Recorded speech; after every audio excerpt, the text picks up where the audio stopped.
crews have to log their daily activities and submit them for review. Vendors are paid based on the hours the crews record. A significant issue we found is that crews often overstate the hours they spend working on trees. For example, on one day, after leaving the yard, instead of going right to the job site, they stopped for coffee.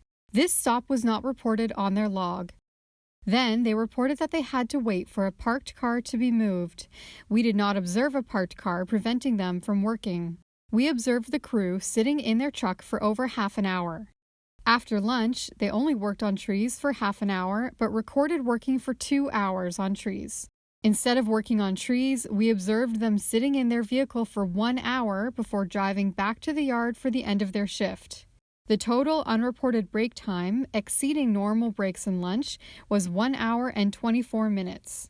Out of an 8-hour workday, they only spent 3 hours and 50 minutes working on trees. This crew is not an isolated example. We repeatedly saw similar behavior by many other crews. For example, a crew reported working on trees for over 2.5 hours in the morning at their first location, but we observed they only worked for 1 hour and 15 minutes. The rest of the time, they were smoking, looking at their phones, and then sat in the truck for almost an hour. They reported working on trees for 2 hours more than they actually did that day. Another crew reported they were inspecting the boom truck aerial equipment in the yard.